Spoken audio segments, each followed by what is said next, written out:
Officially being unplugged from remote learning for this new school year. Mayor Bill de Blasio and the school's chancellor made it official. We are here today to announce the full reopening of schools for September. Can we get some noise?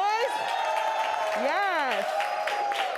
What we will not be planning on at all is remote instruction as we've known it. We're planning on only one type of instruction: in classroom, in person, teacher at the front of the room, kids in the classroom.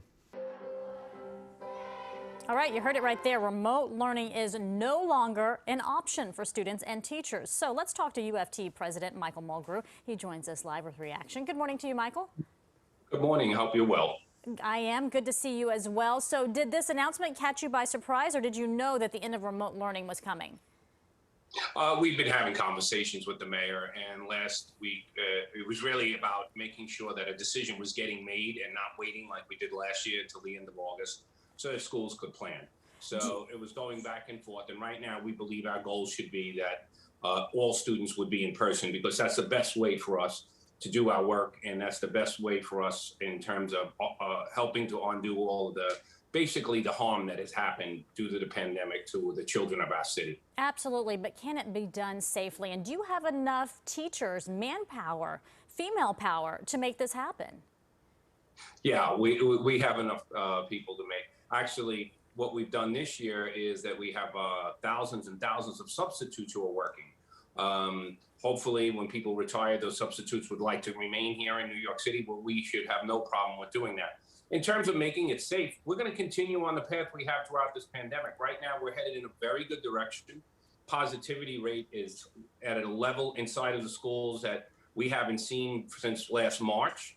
And if things change, we have flexibility. But the goal will be to say to everyone, this is the decision for the New York City public schools. So everybody can start making decisions now on their own behalf.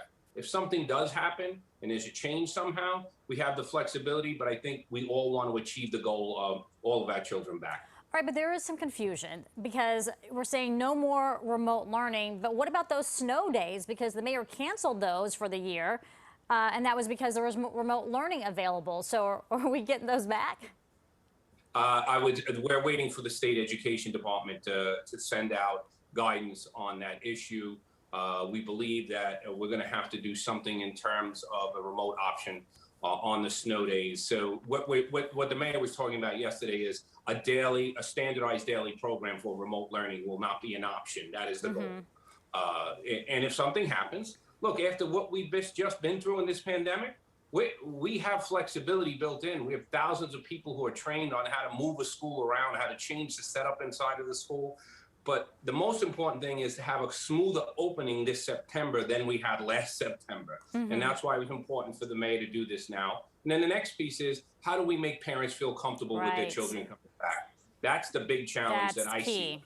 Absolutely, Michael. And you sound pretty confident about kids coming back and the safety that's in place. But let's talk about that, and you mentioned it a little bit earlier with the ventilation and getting teachers vaccinated. Where are we with that?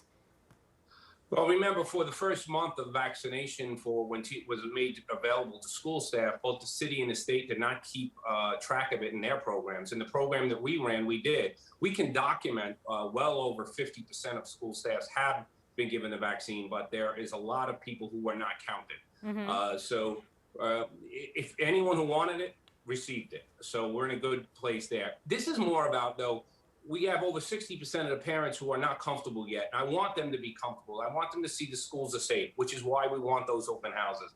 But we also want to be showing them these programs that we're offering in September. And that's going to be a lot of the agitation from now until the beginning of school, especially due to the city budget. We want money directed specifically for programs in schools. We don't want money to be spent from the central DOE on outside consultants. We want intervention teams of psychologists, social workers, and guidance counselors working with each and every child. And we want parents to know that that's what we're doing. Well, parents want vaccination too, though, Michael. I know you said 50% are fully vaccinated. Is there a target goal by September? What number are you trying to get at?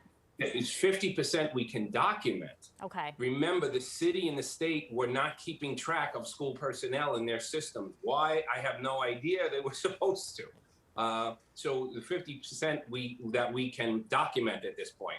So we don't know how many people, and vaccination status is a private, is a Right. privacy issue. And we're not going to break that privacy, but what we're telling everyone is we're coming back to work. Everyone's coming in person. You work great. It was ridiculously challenging what we all went through, parents, teachers, and students. Now let's move back in the right direction. But parents, we want your child back. We'll show you how we're keeping them safe, and we're going to be hopefully offering all sorts of great programs that you feel comfortable and want your child back in our Michael, schools. I'm out of time, but I got to ask you, students and teachers will have to wear masks when they return to class, but we're hearing, though, that New York is lifting the mask mandate for children in daycare. You think that's going to transfer to children going back to school in September? Right now, we are the CDC. We're being told from the national, from the federal level, that the CDC is going to be updating its guidelines across the board for schools and before the next school year. So really, that's what's going to guide us. Okay. And as always, we use the science. Yep. TBD. All right, Michael. Always great talking to you. Thanks so much. All right. You be well. Have a good day. You too.